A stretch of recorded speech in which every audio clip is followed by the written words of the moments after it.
Dans un petit village africain entouré d'une vaste étendue de bush sauvages, vivait Amina, une fille de 12 ans. Elle était curieuse, courageuse, et passionnée par les histoires que son grand-père, Baba Félix, lui racontait chaque soir. Baba Félix était connu comme le sage du village. Mais, derrière ces récits fascinants, il y avait des secrets qu'Amina était loin d'imaginer. Une nuit, elle décida de le suivre dans l'ombre lorsqu'il partit pour l'une de ses énigmatiques excursions nocturnes. Ce qu'elle découvrit allait bouleverser sa vie. Amina avait toujours été fascinée par les étranges sorties nocturnes de son grand-père. Tous les soirs, il préparait une petite sacoche remplie d'herbes, de pierres brillantes et d'instruments curieux. Lorsqu'elle lui demandait où il allait, il souriait simplement.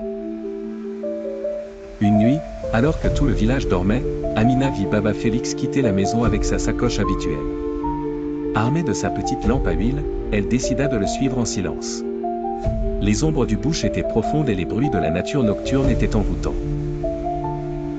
Amina suivit son grand-père jusqu'à une clairière cachée au plus profond du bush. La lune éclairait un cercle de pierres disposées avec précision. Au centre, Baba Félix commença un rituel qu'elle n'avait jamais vu. Il chantait dans une langue ancienne. Soudain, le vent se leva, et une lumière étrange émana des pierres. Amina resta bouche bée.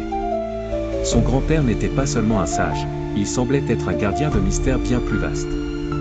Mais avant qu'elle ne puisse réfléchir davantage, un bruit de craquement attira leur attention. Un homme inconnu émergea des buissons.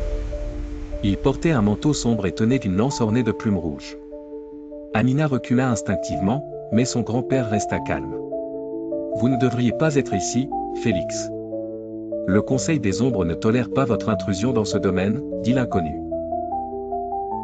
Baba Félix se redressa et répondit, « Ce territoire appartient aux anciens esprits, pas à vous. » Un échange tendu s'ensuivit. Amina comprit que son grand-père était impliqué dans une lutte secrète pour protéger quelque chose de précieux. Mais avant qu'elle ne puisse se poser davantage de questions, l'homme pointa sa lance vers Baba Félix et prononça des mots magiques. Une flamme jaillit, illuminant la clairière. Baba Félix, d'un geste habile, invoqua un bouclier de lumière. Les deux forces s'entrechoquèrent avec fracas. Dans le chaos, Amina fut repérée. L'inconnu se tourna vers elle et dit, « Une enfant ? Tu l'as amenée ici ?» Baba Félix sembla bouleversé. « Amina, retourne au village, » cria-t-il. Mais elle était trop terrifiée pour bouger. L'inconnu s'approcha d'elle, et Baba Félix se mit au travers de son chemin, « Elle n'a rien à voir avec cela, » hurla-t-il.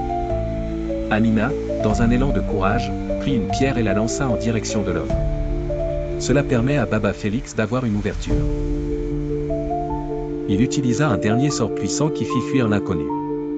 Après le combat, Baba Félix expliqua à Amina la vérité, il était le gardien d'un portail ancestral, un passage entre leur monde et celui des esprits.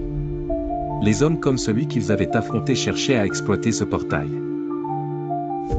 Amina était bouleversée. Elle comprenait maintenant que son grand-père portait un lourd fardeau. Mais il était clair qu'il ne pouvait pas continuer seul. Baba Félix la regarda avec gravité et lui dit, « Je ne voulais pas que tu sois impliqué, mais il semblerait que les esprits aient décidé autrement.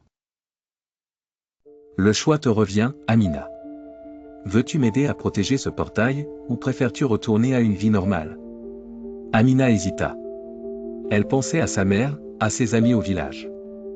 Mais elle savait à présent que le destin de leur monde pouvait être en jeu.